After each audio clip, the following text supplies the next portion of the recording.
हाय दोस्तों, आज अपन कबीर के दो पदों साखियों की अपन ने व्याख्या देख ली थी। आज अपन देखेंगे तीसरे पद की। तीसरा पद है, सतगुरु की महिमा अनंत, अनंत किया उपकार, लोचन अनंत उघाड़िया, अनंत दिखावन हार। देखिए, कठिन शब्द देखें तो इसका अर्थ में है सतगुरु की महिमा अनंत। अनंत का मतलब है अपार, बहुत ज़्यादा, जिसकी कोई सीमा ही नहीं हो। अनंत किया उपकार, उपकार का मतलब है यहाँ पे उपकार। लोचन दृष्टि। अनंत उघाड़िया, उघाड़िया का मतलब है खोल कर।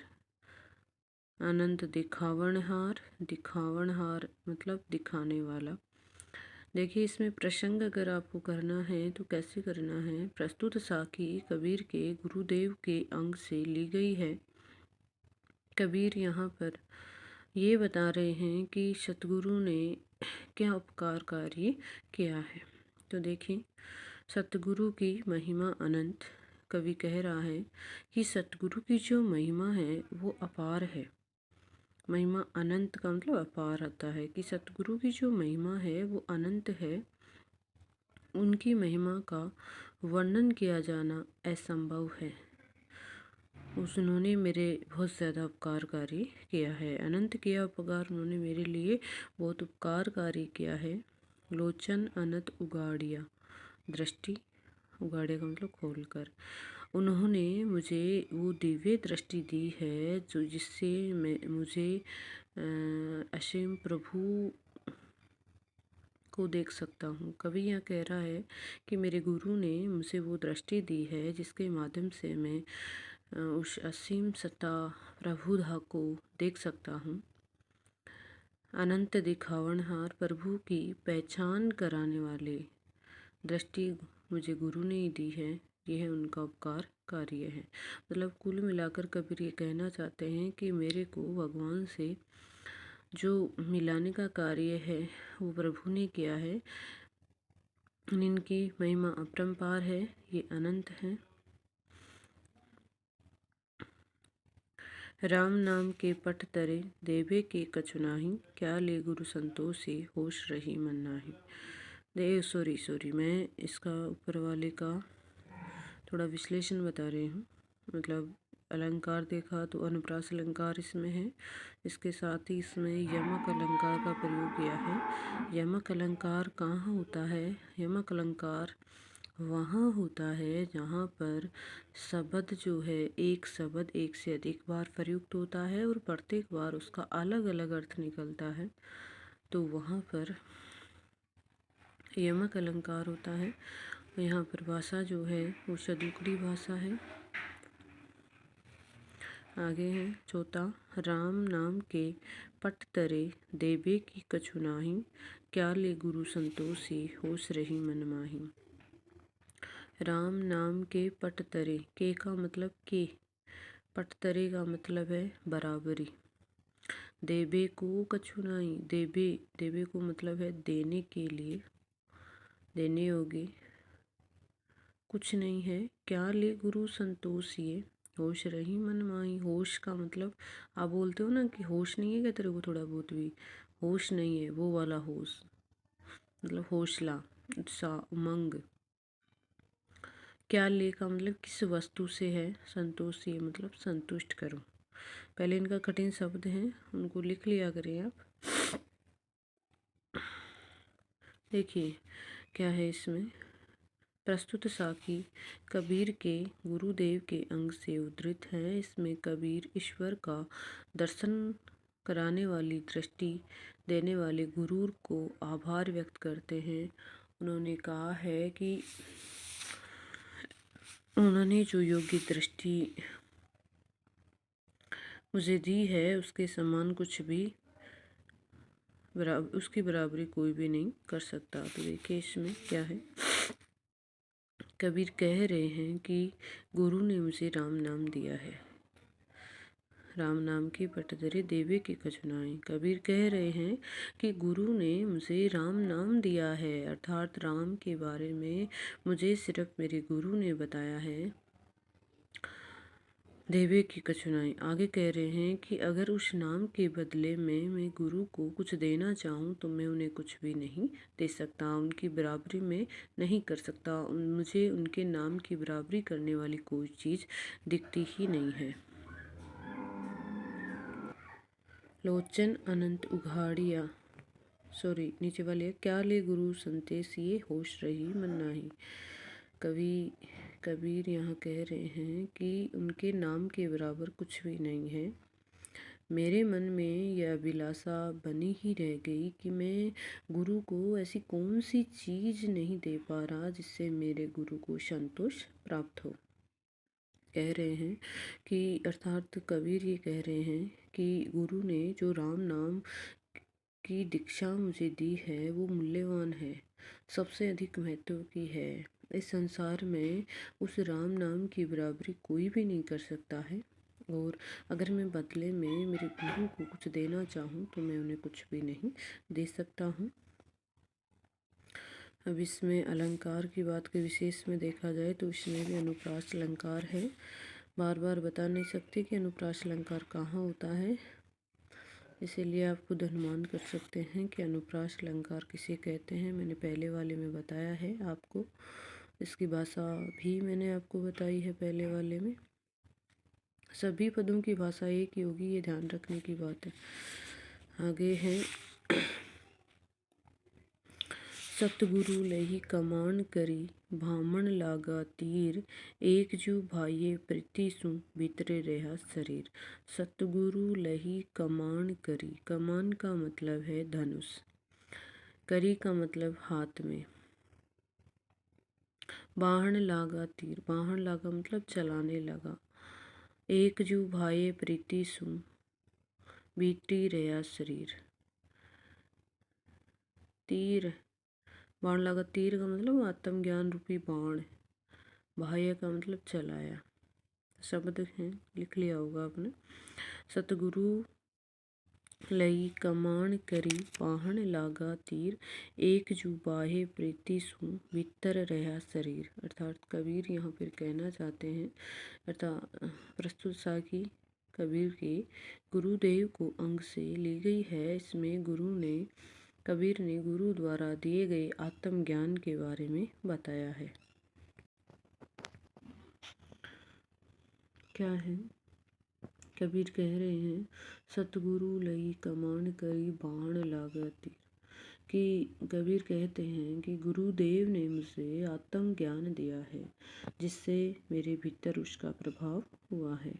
आगे कह रहे हैं यही बात कबीर हैं उन्होंने धनुष और बाण के माध्यम से समझाई है, अभिव्यक्त की है। कह रहे हैं सतगुरु लई कमान करे, कि सतगुरु ने अपने हाथ में, करी का मतलब हाथ में, कमान का मतलब धनुष, सतगुरु ने अपने हाथ में धनुष लेकर बाहन लागा तीर, आत्मज्ञान रूपी बाण चलाया। एक जू भाया प्रीति सु भीतरी रहा शरीर, एक बाण जो उसने प्रेम से चलाया वह मेरे शरीर के भीतर बंध गया। देखिए दोस्तों, क्या है इसमें कबीर कह रहे हैं, समझाने का प्रयास किया है कि कबीर कह रहे हैं कि गुरु ने मुझे आत्मज्ञान दिया है और जिसका मेरे भीतर प्रभाव हुआ है, मैं उस ज्ञान से प्रभावित हुआ हूँ, मुझे वास्तविक सत्ता का पता चला है। और यही जो बात है कबीर धनुष और बाण के माध्यम से अभिव्यक्त कर रहे हैं। कह रहे हैं कि गुरु ने अपने हाथ में धनुष लेकर उनके ऊपर आत्मज्ञान रूपी बाण चढ़ाया और मेरी तरफ छोड़ा। वो बाण उन्होंने बड़े प्रेम के साथ में मेरी तरफ छोड़ा था, जो मेरे शरीर में जाकर समाहित हो गया। अर्थात कह रहे हैं कि धनुष से आत्मज्ञान रूपी तीर चलाने की बात कही है। गुरु ने शब्द बोलकर मुझे ज्ञान दिया, मतलब शब्द रूपी बाण चलाया यहाँ पे। अब ऐसा मत सोच लेना कि हाथ में धनुष ले लिया और बाण छोड़ दिया, अगर बाण मार देते तो कबीर तो ऊपर पहुँच जाते कभी कहीं, ऐसे वाला नहीं। वो बाण है यहाँ पे शब्दों के बाण, शब्द कहना और उन शब्दों से कबीर के ऊपर प्रभाव पड़ना। गुरु ने शब्द बोलकर आत्मज्ञान दिया, आत्मबोध कराया। अब ये मत सोच लेना कि एक धनुष ले लेते हैं, बाण ले लेते हैं और जिससे हमें मतलब परमात्मा का ज्ञान हो जाएगा और हम ज्ञान बांट लेंगे और आप अपने घर वालों को कहो कि ये बाण छोड़ो हमारी तरफ ताकि हमें ज्ञान प्राप्त हो। ऐसा नहीं होने वाला, ऊपर पहुंच जाओगे लौट के नहीं आओगे। तो समझ में आ गया होगा कि क्या कह रहे हैं कि सीधी सी बात यह है कि सतगुरु ने धनुष हाथ में लेकर आत्मज्ञान रूपी बाण मेरी तरफ चलाया और वो बड़े प्रेम से मेरी तरफ चलाया था, जो मेरे शरीर के अंदर जाकर समाहित हो गया। अब देखिए विशेष है, तो विशेष में क्या करना है, इसकी भाषा कौन सी है, कौन से अलंकार का प्रयोग हुआ है। तो अलंकार दोस्तों इसमें रूपक अलंकार है। अब रूपक अलंकार कहाँ होता है? रूपक अलंकार वहाँ होता है जहाँ पर एक वस्तु को दूसरी वस्तु का रूप दे दिया जाता है। ये जो मैं आपको अलंकार बताती हूँ आप एक कॉपी के ऊपर पेज पे लिख लिया करें ताकि जिससे आपको पढ़ने में आसानी रहे। रूपक अलंकार बता दिया, अनुप्रास अलंकार बता दिया, यमक अलंकार बता दिया। तो ये क्या है, अलंकार ऐसे आपके साथ साथ तैयार भी होते जाएंगे। भाषा इसकी सदुकड़ी है, इसमें रूपक अलंकार का प्रयोग हुआ है। और मेन बात इसमें यह है कि गुरु ने आत्मज्ञान दिया है। आगे है, अगला है 7वें नंबर का। सतगुरु साचा सूरीवा शब्द जू भाया एक, लागत ही में मिली गया पढ़िया कलेजे छेक। सतगुरु साचा सूरीवा, सूरीवा का मतलब है सूरवीर, पराक्रमी, योद्धा, महान। साचा का मतलब सच्चा, सूरीवा सूर पराक्रमी हो गया। शब्द जो भाई एक, शब्द का मतलब शब्द जो आप लिखते हैं, भाई एक, भाया का मतलब फेंकना। लागती भुई मिल गया पढ़िया कलेजे छेक, छेक के मतलब है छेद कर दिया कलेजे में। तो देखिए इसका अर्थ क्या है।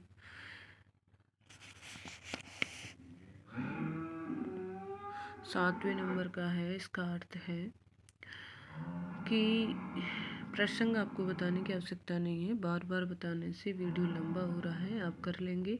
हाँ विशेष ये है इसमें कि सतगुरु द्वारा शक्ति का प्रयोग करने के बाद में जो प्रभाव होता है उसके बारे में यहाँ पे बताया गया है। कवि कह रहा है, कबीर कह रहे हैं, सतगुरु साचा सूरीवा, सतगुरु सच्चा सूरवीर होता है, महान होता है, योद्धा होता है। शब्दजू भाया एक, भाया का मतलब फेंकना। उसने जो एक शब्द फेंक कर मुझे मारा था, लागत ही वही मिल गया, उसके लगते ही मेरे भीतर मिल गया। और उसने पढ़िया कलेजे छेद, उसने मेरे कलेजे में छेद कर दिया। क्या कह रहे हैं, सतगुरु साचा सूरीवा शब्द जो भाया एक, सतगुरु सच्चे सूरवीर होते हैं। शब्द जो भाया एक, उन्होंने जैसे ही मेरी तरफ एक शब्द फेंका था वो आकर सीधे मेरे गले में मिल गया, पड़ा और मेरे कलेजे को छेद कर गया। अर्थात सतगुरु ने मेरे ऊपर अपने शब्दों से शक्ति का प्रयोग किया था और वो तुरंत प्रभावित हो गया। उसका मेरे कलेजे के ऊपर है वो बहुत गहरा प्रभाव।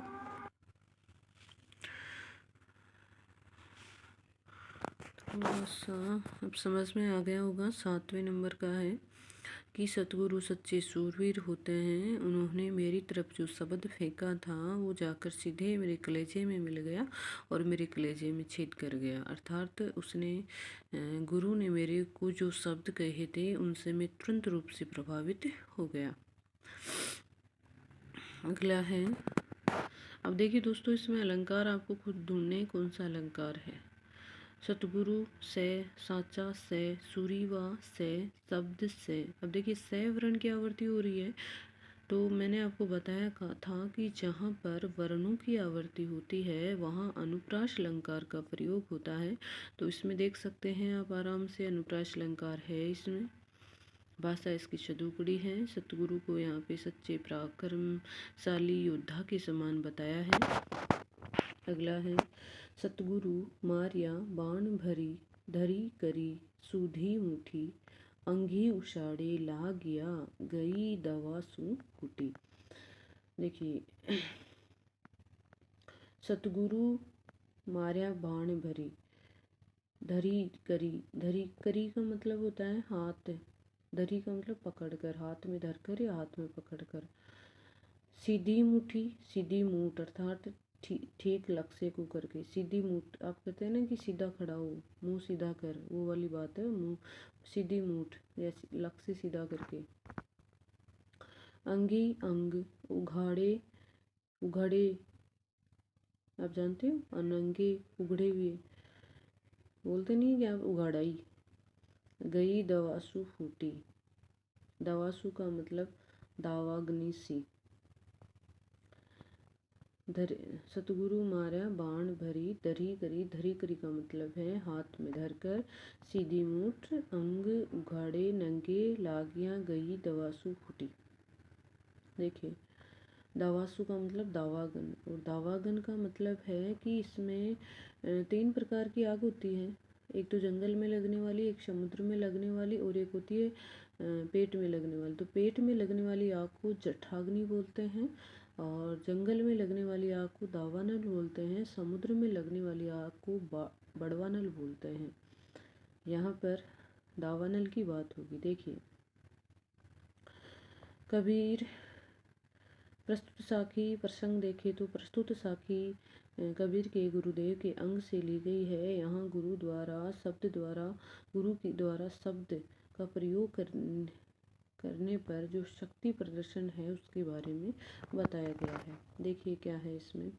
कवि कह रहा है कि सतगुरु ने मूठ को हाथ में सीधा पकड़कर पूरी शक्ति से बाण मेरी तरफ मारा था। बाण होता है ना, मतलब आगे की तरफ वो नुकीला होता है, और उसको मेरी तरफ सीधी मूठ करके, कि सतगुरु ने मेरी तरफ बाण को सीधा करके मेरी तरफ पूरा जोर लगाकर मारा था, और वो बाण मेरे नंगे अंग के ऊपर आके लग गया। अंगी उछाड़े लग गया, कि उघाड़े, ये उघाड़े आएगा यहाँ पर, सॉरी उसाड़े है ना, यहाँ पर उघाड़े कर लेना। ये सब देखिएगा, उसाड़े ला गया, उसाड़े नहीं है, ये उघाड़े आएगा। अर्थात वो जो बाण है वो मेरे नंगे अंग के ऊपर आके लग गया, और मेरे शरीर में दवासु फूटी, दावानल सी फूट पड़ी। तात्पर्य क्या है इसका? अर्थात बाण चलाने वाला कवच रहित शरीर पर भली प्रकार से लक्ष्य करके पूरी शक्ति के साथ बाण छोड़ता है, और वो बाण जहाँ लगता है अग्नि के समान प्रतीत होता है। सतगुरु ने भली प्रकार से शक्ति का प्रदर्शन किया था, शक्ति प्रयोग किया था, और कबीर के भीतर परम ब्रह्मा के साक्षात्कार के लिए विरह की जो आग है वो फूट पड़ी थी। मतलब जो बाण छोड़ा था कबीर के ऊपर वो भगवान की भक्ति से संबंधित था। मतलब जो आत्मज्ञान कबीर को देना था वो ज्ञान दिया गया था,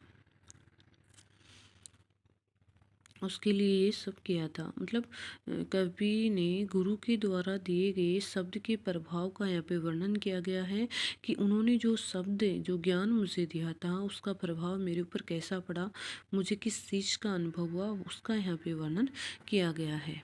आगे देखिए। हंसे ने बोले उन्मनी, चंचल मेल्या मारी, कहे कबीर भीतर विद्या सतगुरु के हथियार। देखिए, हंसे ने बोले उन्मनी, उन्मनी का अर्थ बताओ।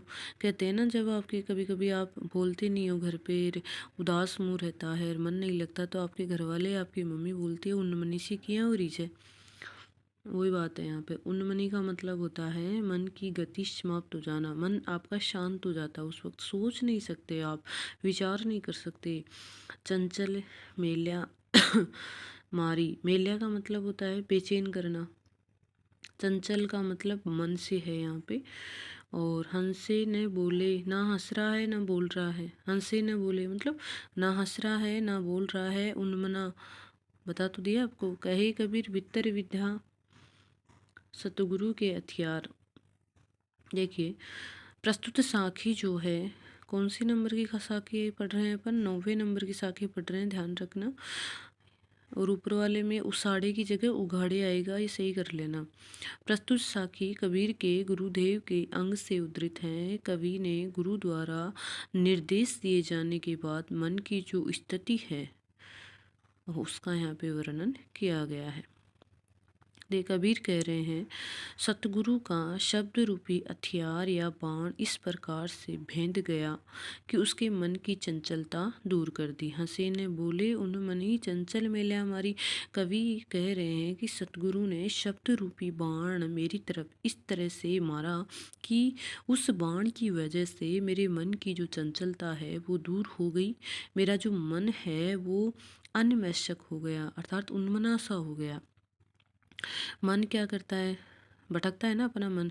मैं वहाँ जाऊँ, आसमान में जाऊँ, परियों की तरह उड़ूँ, लेकिन मन है, इसको कंट्रोल करना पड़ता है कभी कभी, वरना तो आप है ना पंख लगा के आसमान में उड़ना शुरू कर दो। तो वही बात है यहाँ पे कि सतगुरु ने जो शब्द रूपी बाण मेरी तरफ फेंका था, उस बाण की वजह से मेरा जो मन है, चंचल मन था, वो शांत हो गया। उसने भटकना बंद कर दिया है।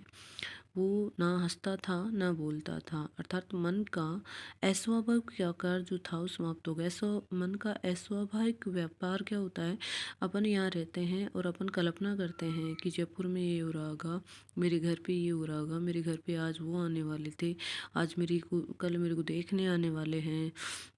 ये अपना मन है, चंचल है, तो इसको तो कोई कुछ नहीं कर सकते। आगे कवि कह रहे हैं, कबीर ने यही तो बात समझाने की प्रयास किया कि जो मन भटकता था मेरा वो अब शांत हो गया है। अब मुझे शब्द रूपी बाण के माध्यम से मेरा जो मन था वो शांत हो गया है, ना हंस रहा है ना बोल रहा है। कबीर उस स्थिति को वर्णातीत मानते हैं और फिर किसी प्रकार उसे समझाना, व्यक्त करना चाहते हैं। कबीर ने मन की उन्मनी अवस्था का इसमें वर्णन किया गया है कि मन की जो है बड़ी विलक्षण स्थिति होती है कि मन की संकल्प विकल्प की प्रवृत्ति रुक जाती है, मन का स्वाभाविक रूप नहीं रह पाता।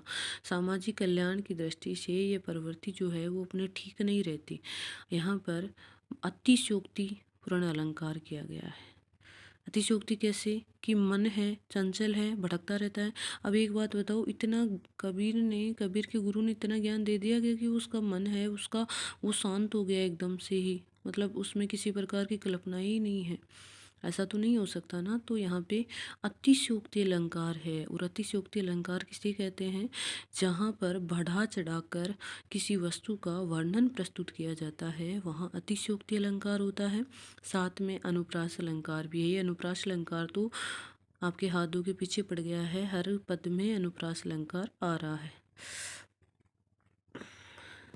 अब आगे पढ़े या रहने दें, ये दो और पद हैं इस पेज के, और देख लेते हैं अपन। गूंगा हुआ बावला, बहरा हुआ कान, पाहूं ते पंगुल भया, सतगुरु मार्या बाण।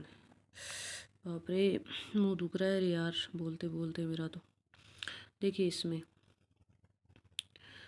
गूंगा हुआ बावला, गूंगा मतलब जो बोल नहीं सकता, बहरा हुआ कान, पाहूं ते पंगुल भया, पंगुल का मतलब लंगड़ा, सतगुरु मार्या बाण।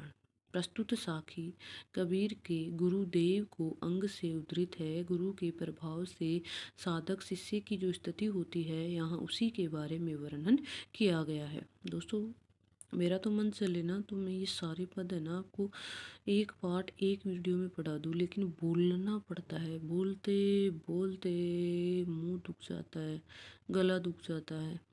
और वीडियो बनाते वक्त तो बीच में पानी भी नहीं पी सकते, लगातार बोलना पड़ता है, तो थकान हो जाती है बहुत ज़्यादा। देखिए क्या है, प्रस्तुत साखी कबीर के गुरुदेव को अंग से ली गई है। कवि ने गुरु से संपर्क होने से पहले, गुरु से परिचय होने से पहले इस लोक के वेद शास्त्रों के अनुसार व्यवहार करने के बारे में बताया है। और गुरु ने जीवन में क्या परिवर्तन लाया है इस पद में, इसके बारे में बताया। मतलब कबीर ने बताया है कि गुरु से पहले मेरा कैसा बिहेव था और गुरु के बाद में जो परिवर्तन मेरे व्यवहार में हुआ है, यहाँ पर उसका वर्णन किया गया है। तो देखिए कबीर कह रहे हैं, गुरु के प्रभाव से मतलब शिष्य की जो स्थिति होती है उसका वर्णन किया गया है। कबीर कह रहे हैं, गूंगा हुआ बावला, बहरा हुआ कान, कि सतगुरु के शब्द बाण के लगने से, शब्द रूपी बाण, बार बार यही प्रयोग आएगा, यहाँ पे गुरु है वहाँ पर शब्द रूपी बाण ही होते हैं, कि सतगुरु के शब्द रूपी बाण के लगने पर शिष्य गूंगा, बहरा और बावला सा हो जाता है। गूंगा हुआ बावला, बहरा हुआ कान, कान बहरे होते हैं, गूंगा बावले के समान हो जाता है। मतलब कबीर यहाँ कह रहे हैं कि सतगुरु के शब्द बाण के लगने से शिष्य जो है वो गूंगा, बहरा, बावला हो जाता है। वो कान से बहरा, पैरों से लंगड़ा सा हो जाता है। अर्थात कवि बताना ये चाहता है कि कवि गूंगा, बहरा, पंगु, बावला आदि कहकर बताना ये चाहता है कि शिष्य की जो ज्ञानेंद्रियाँ हैं, 5 प्रकार की ज्ञानेंद्री, 5 प्रकार की कर्मेंद्री, ज्ञानेंद्रियाँ, कर्मेंद्रियाँ विषयों से विरत हो जाती हैं। विषयों से मतलब सांसारिक विषय वासना के जो बंधन है उनसे वो मुक्त हो जाती है। मतलब ना किसी की, देखिए गूंगा का मतलब है किसी की बुराई नहीं करना, बहरा का मतलब किसी की बुराई नहीं सुनना, बावला मतलब संसार की गतिविधियों में ध्यान नहीं देना। ये बातें इसमें बताना कवि चाहता है। कवि कह रहा है कि सांसारिक माया मोह के बंधन में मैं प्रवृत्त, मैं सांसारिक मायामोह के बंधन में उलझना नहीं चाहता, इसी वजह से गूंगा और बावला आदि जैसा लगता है। और कहते हैं ना कि मतलब जो व्यक्ति अलग कार्य करता है समाज में रह के तो उसे कहते हैं पागल हो गई, ये पागल हो गया, ये ऐसे है, ये वो वैसा है। वही बात यहाँ पर समझाने का कवि ने प्रयास किया है कि इंद्रियों को मन का सहयोग नहीं मिलता और वे काम नहीं करती। जैसे मन क्या था, शांत हो गया था, उन्मना हो गया था, अब मन ही काम नहीं कर रहा तो इसकी इंद्रियां कैसे काम करेंगी। इंद्रियां क्या होती हैं जानते हो ना, आँख, कान, नाक, कान, ये मन आत्मज्ञान प्राप्ति के लिए प्रवृत्त हो जाता है, ब्रह्मा की ओर उन्मुक्त हो जाता है। तो दोस्तों उम्मीद करती हूँ आपको समझ में आया होगा ये पद आराम से। नहीं समझ में आया तो दोबारा सुन लेना। अब सोच रही हूँ क्या पढ़ाऊँ या नहीं पढ़ाऊँ। देखो मेरा मुंह दुखने लग गया है बहुत ज़्यादा, तो आज के लिए अपन इतना ही रहने देते हैं। धन्यवाद। तो पढ़ाऊँ क्या नहीं पढ़ाऊँ, नहीं पढ़ाती हूँ, आज इतना ही है बस। इसको लाइक कीजिए, सब्सक्राइब कीजिए, सब्सक्राइबर बढ़ाइए, आपका काम है, ये आपका चैनल है। और फिर अपन जैसे ही कॉलेज का सिलेबस पूरा होगा अपन CET का सिलेबस पढ़ेंगे इसके चैनल के माध्यम से। वो तभी पूरा होगा जब आप मेरा सहयोग करेंगे, ये आपका चैनल है। चलिए धन्यवाद, आज के लिए इतना ही।